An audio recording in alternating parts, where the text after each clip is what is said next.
شروع اللہ کے نام سے جو بڑا مہربان نہایت رحم والا ہے۔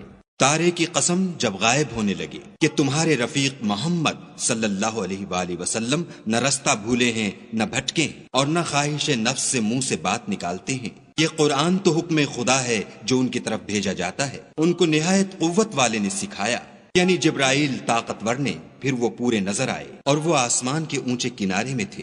پھر قریب ہوئے اور آگے بڑھے تو 2 کمان کے فاصلے پر یا اس سے بھی کم۔ پھر خدا نے اپنے بندے کی طرف جو بھیجا سو بھیجا۔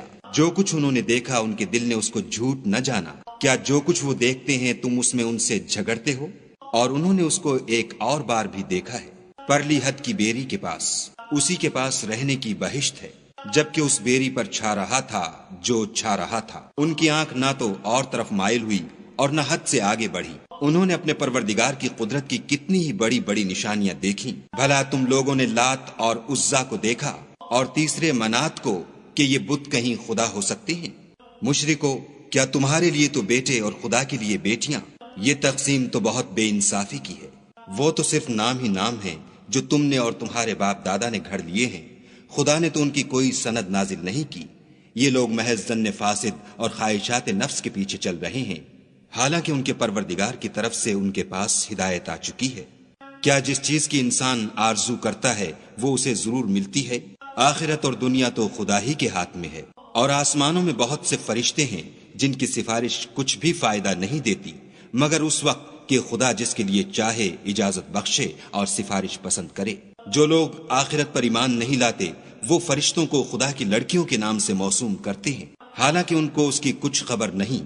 وہ صرف ظن پر چلتے ہیں اور ظن یقین کے مقابلے میں کچھ کام نہیں آتا۔ تو جو ہماری یاد سے روگردانی کرے اور صرف دنیا ہی کی زندگی کا خواہاں ہو اس سے تم بھی منہ پھیر لو۔ ان کے علم کی یہی انتہا ہے۔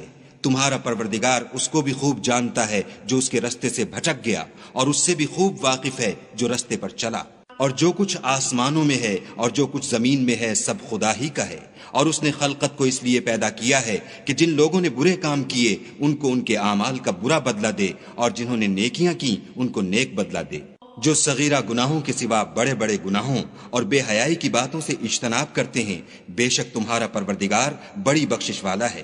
وہ تم کو خوب جانتا ہے۔ جب اس نے تم کو مٹی سے پیدا کیا اور جب تم اپنی ماؤں کے پیٹ میں بچے تھے تو اپنے آپ کو پاک صاف نہ جتاؤ۔ جو پرہیزگار ہے وہ اس سے خوب واقف ہے۔ بھلا تم نے اس شخص کو دیکھا جس نے منہ پھیر لیا اور تھوڑا سا دیا پھر ہاتھ روک لیا؟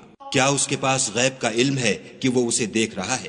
کیا جو باتیں موسیٰ کے صحیفوں میں ہیں ان کی اس کو خبر نہیں پہنچی؟ اور ابراہیم کی جنہوں نے حق اطاعت اور رسالت پورا کیا، وہ یہ کہ کوئی شخص دوسرے کے گناہ کا بوجھ نہیں اٹھائے گا، اور یہ کہ انسان کو وہی ملتا ہے جس کی وہ کوشش کرتا ہے، اور یہ کہ اس کی کوشش دیکھی جائے گی، پھر اس کو اس کا پورا پورا بدلہ دیا جائے گا، اور یہ کہ تمہارے پروردگار ہی کے پاس پہنچنا ہے، اور یہ کہ وہ ہنساتا اور رلاتا ہے، اور یہ کہ وہی مارتا اور جلاتا ہے، اور یہ کہ وہی نر اور مادہ 2 قسم کے حیوان پیدا کرتا ہے، یعنی نطفے سے جو رحم میں ڈالا جاتا ہے، اور یہ کہ قیامت کو اسی پر دوبارہ اٹھانا لازم ہے، اور یہ کہ وہی دولت مند بناتا اور مفلس کرتا ہے، اور یہ کہ وہی شعراء کا مالک ہے، اور یہ کہ اسی نے عاد اول کو ہلاک کر ڈالا، اور سمود کو بھی غرض کسی کو باقی نہ چھوڑا، اور ان سے پہلے قوم نوح کو بھی۔